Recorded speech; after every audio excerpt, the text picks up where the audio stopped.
Hello student, आपको भी नहीं समझ में आ रहा कि हिंदी का पेपर कैसे दे। अभी तक मैंने हिंदी में कुछ भी नहीं पढ़ा है, हिंदी में कैसे पास होंगे।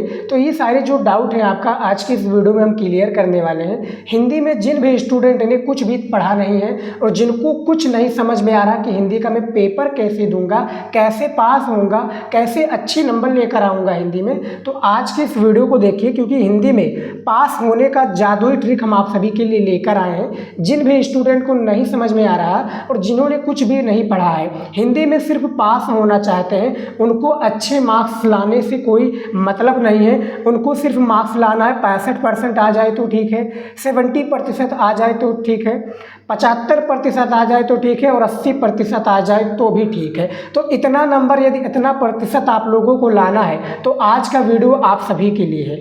अभी तक कुछ नहीं पढ़े हैं फिर भी आएंगे अच्छे मार्क्स, जो मैं ट्रिक आपको इस वीडियो में बताने वाला हूँ। हिंदी में पास होने का जादुई ट्रिक है, इसको फॉलो करेंगे तो आप लोग भी काफ़ी अच्छा स्कोर करेंगे।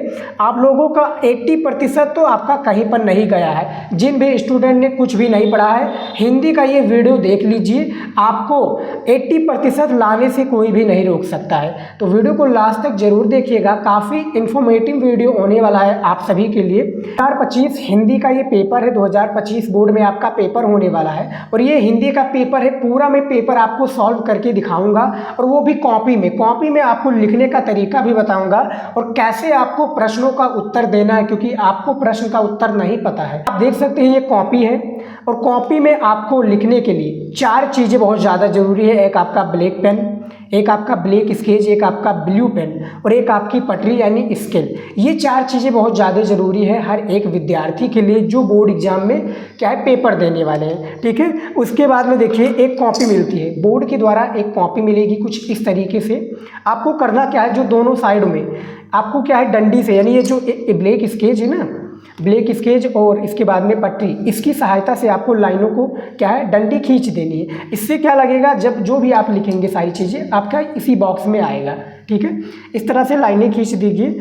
देखिए जादुई ट्रिक है, जिनको भी अभी तक कुछ नहीं पता है उनके लिए ट्रिक है। जो अच्छे से हिंदी की तैयारी कर रहे हैं स्टूडेंट, उनके लिए ये ट्रिक बिल्कुल भी नहीं है, क्योंकि जो अच्छे से तैयारी कर रहे हैं उनका अच्छा मार्क्स आएगा, 95+ आएगा, तो वो लोग अच्छे से पढ़ाई कीजिए। लेकिन जिनको कुछ नहीं समझ में आ रहा कि हिंदी में कैसे पास हों, अभी तक मैंने कुछ भी नहीं पढ़ा, सिर्फ हिंदी में मुझे क्या है पास होना है, उनको अच्छे मार्क्स से कोई मतलब नहीं है, बस वो चाहते हैं कि हम पास हो जाएं सिर्फ। ये देख सकते हैं हिंदी का पेपर है और ये सारे क्वेश्चंस आपके बोर्ड पेपर में ऐसे पेपर में आते हैं, ठीक है।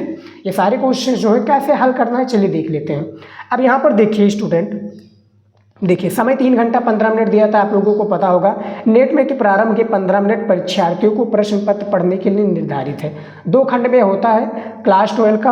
अब यहाँ पर देखिए 10 बहुविकल्पीय प्रश्न आपके पूछे जाते हैं। खंड का में प्रश्नोत्तर नंबर पहला का है, 10 बहुविकल्पीय प्रश्न पूछे जाएंगे। तो इसका आंसर कैसे लिखना है, देखिए सबसे पहले हम आप लोगों को क्या है बहुविकल्पीय का ट्रिक बताएंगे, ठीक है। कैसे ट्रिक आपको फॉलो करना है चलिए देख लेते हैं। सबसे पहले हम यहाँ पर लिख देंगे प्रश्नोत्तर, ठीक है।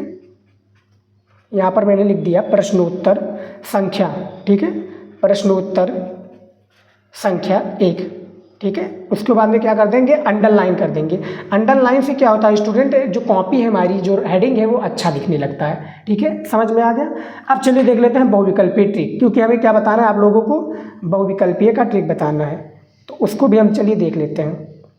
देखिए काफ़ी सारे ट्रिक है, लेकिन बहुविकल्पीय के लिए मोस्ट इंपॉर्टेंट ये जो ट्रिक मैं बता रहा हूँ, ये काफ़ी जो यानी जिनको कुछ नहीं पता है वो फॉलो करेंगे तो उनका 10 में से 8 नंबर तो बहुविकल्पीय में पक्का है, ठीक है।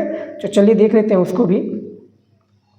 देखिए नंबर 1 पर ट्रिक जो है स्टूडेंट, यहाँ पर देखेंगे नंबर 1 पर ट्रिक है आपका, मान लीजिए कि नंबर 1 ट्रिक में आपका आ गया कि क्या है, इनमें से सभी, ठीक है, इनमें से सभी, ठीक है। नंबर दूसरे पर जो ट्रिक है आपका, कौन सा है, बहुविकल्पीय का मैं ट्रिक बता रहा हूँ। दूसरे का ट्रिक देखिए, जैसे पेपर में मैं दिखा दूँ आपको स्टूडेंट, ये देखिए पेपर में आपके ऑप्शंस दिए होते हैं ABC करके, देख सकते हैं ABCD करके, ये 4 ऑप्शंस दिए होते हैं। अब आपको करना क्या है, एक और आता है कि का व खा दोनों या A या B दोनों, A और B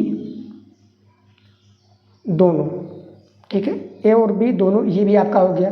तीसरे नंबर पर देखिए एक और ट्रिक होता है तीसरे नंबर पर कि इनमें से कोई नहीं, ठीक है, इनमें से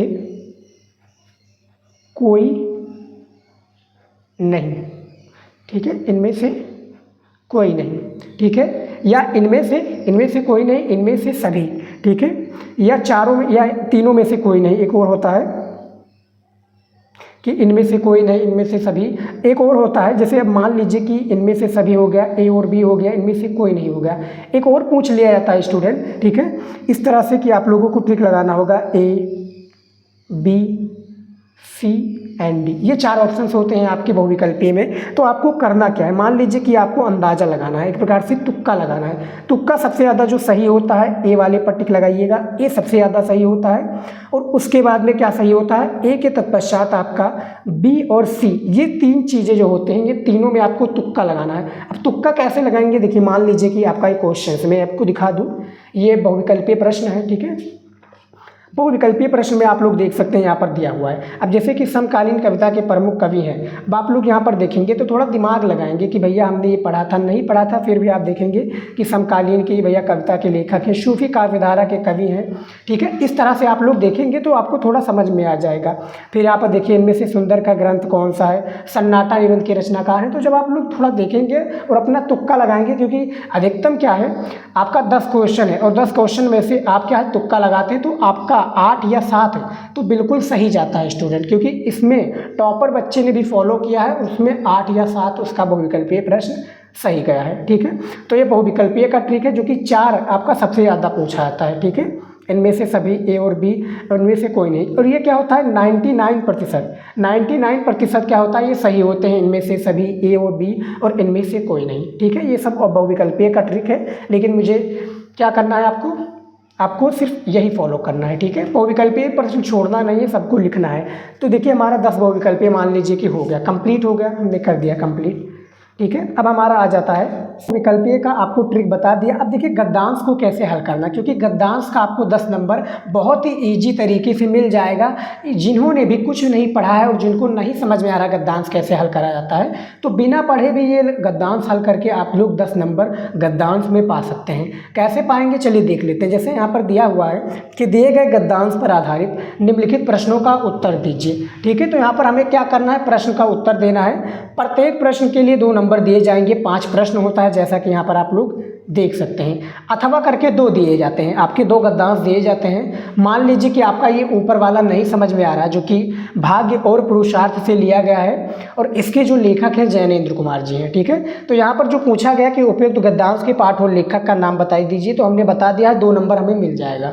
रेखांकित अंश की व्याख्या कीजिए कि धरती का रुख सूरज की तरफ हो जाए, यही उसके लिए सूर्योदय है। ऐसा ही मैं मानता हूँ कि हमारा मुख सही भाग्य की तरफ ही जाए, तो इसी को भाग्योदय करना चाहिए, ठीक है। तो ये हमारा एक प्रकार से दिया हुआ है गद्यांश। अब दोनों में से किसी एक को करना है। मान लीजिए कि हमें ये वाला नहीं आता है तो हम ये वाला कर लेंगे, ठीक है, कि भाषा की साधारण इकाई शब्द है, जो कि भाषा और आधुनिकता से शायद लिया गया है। तो ये वाला भी हम कर सकते हैं, दोनों में से जिसको भी हमें हल करना आता है। बस हमें क्या पहचानना रहेगा स्टूडेंट, चैप्टर का नाम पहचानना रहेगा। अब मान लीजिए कि आप लोगों को भैया चैप्टर का नाम भी नहीं पता, तो कैसे लिखेंगे। देखिए भाग्य को भी इसी तरह, अब आप लोगों ने पढ़ा होगा भाग्य और पुरुषार्थ, धरती, फिर भाग्य के उदय, तो ये सब भाग्य और पुरुषार्थ में ही बात इसकी हुई है। अब आपको एक प्रकार से एक क्लू मिल गया, एक प्रकार से ट्रिक मिल गया कि हाँ भैया इस चैप्टर से लिया गया। जैसे यहाँ पर भाषा की बात हो रही है तो भाषा और आधुनिकता हो जाएगा, ठीक है। अब आप लोगों ने हिंदी को नहीं देखा है, हिंदी में आपने चैप्टर्स को देखा होगा तो आपको पता चल जाएगा, ठीक है। अब चलिए गद्यांश को कैसे हल करना है, चलिए मैं आपको बता देता हूँ डिटेल में। देखिए ये मैंने लाइनों को दोनों तरफ डंडी खींच दी है, बोर्ड एग्जाम में भी आप लोग ऐसे ही कर लीजिएगा। अब हमें क्या करना है, ब्लैक स्केच की सहायता से हमें यहाँ पर प्रश्नोत्तर डालना है। यहाँ पर देखिए प्रश्नोत्तर संख्या हमारा 3 है ना, तो हम इस तरह से प्रश्नोत्तर संख्या 3 लिख देंगे, ठीक है।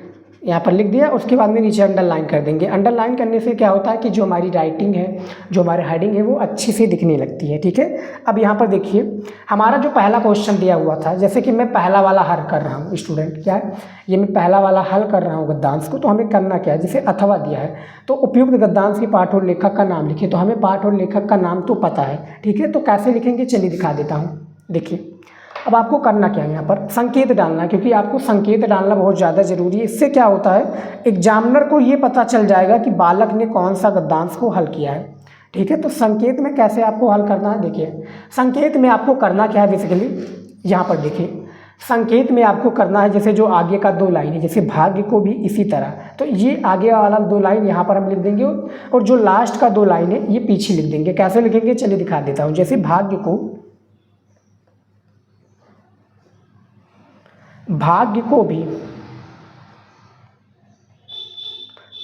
को भी मैं, ठीक है। अब यहाँ पर ऐसे डॉट डॉट कर देंगे और क्या लिख देंगे, करना चाहिए। ठीक है, यहाँ पर हम लिख देंगे करना चाहिए। अब हमें एग्जामिनर को बता दिया एक प्रकार से, उसको एक संकेत दे दिया कि भैया हमने ये वाला गद्यांश को हल किया। अब एग्जामिनर भी समझ जाएगा कि बच्चे को तरीका मालूम है कि कैसे लिखा जाता है। देखिए एक अलग तरीका होता है, कॉपी पर भी नंबर आप लोगों को मिलते हैं, कॉपी पर राइटिंग पर कैसे लिखा है आपने, एग्जामिनर को इम्प्रेस करना आपको बस आना चाहिए। ठीक है, संकेत हो गया। अब हमें क्या करना है, उपयुक्त गद्यांश के पाठ और लेखक का यानी संदर्भ को हमें लिखना है। तो संदर्भ को कैसे लिखते हैं चलिए देख लेते हैं। ठीक है, तो पहला क्वेश्चन है ना, अब यहाँ पर हमें संदर्भ लिखना है, तो ठीक है ऐसे हम लिख देंगे संदर्भ। यहाँ पर देखिए, ठीक है, ये हमारा संदर्भ हो गया। अब संदर्भ के लिए कह रहे हैं क्या कि प्रस्तुत गद्य उदाहरण हमें यहाँ से पूरा लिखना है। देखिए प्रस्तुत गद्य उदाहरण,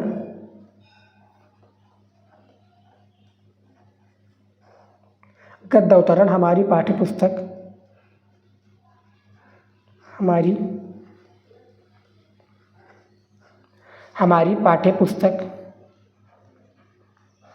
हमारी पाठ्यपुस्तक के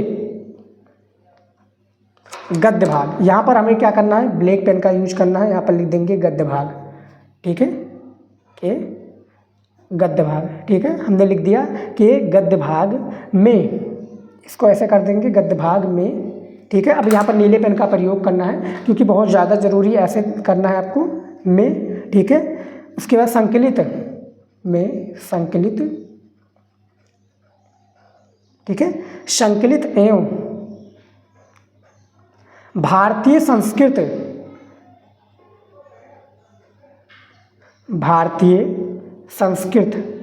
ठीक है, यहाँ पर लिख देंगे हम भारतीय संस्कृत हो गया के अध्येता, भारतीय संस्कृत के अध्येता, भारतीय संस्कृत के क्या हो गए भैया, अध्येता जैनेन्द्र कुमार। अब यहाँ पर हमें क्या करना है, नीले काले पेन से जैनेन्द्र कुमार लिख देना है यहाँ पर। ठीक है, ऐसे ही आप लोगों को लिखना है बोर्ड एग्जाम में, गद्यांश को हल करना है। ठीक है, जैनेन्द्र कुमार हो गया, इसको भी अंडरलाइन कर देंगे यानी ब्रैकेट के अंदर कर देंगे। द्वारा लिखित,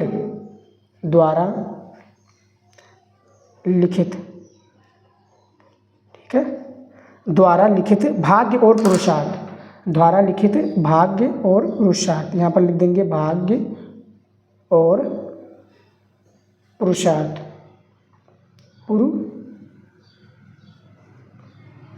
इसको भी ब्रैकेट के अंदर कर देंगे। भाग और पुरुषार्थ शीर्षक निबंध से, ये क्या है, निबंध है, शीर्षक निबंध, जो गद्यांश है आपका शीर्षक निबंध,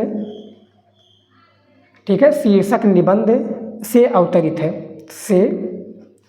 है, यहाँ पर लिख देंगे हम अवतरित। ठीक है, शीर्षक निबंध से क्या है, अवतरित है।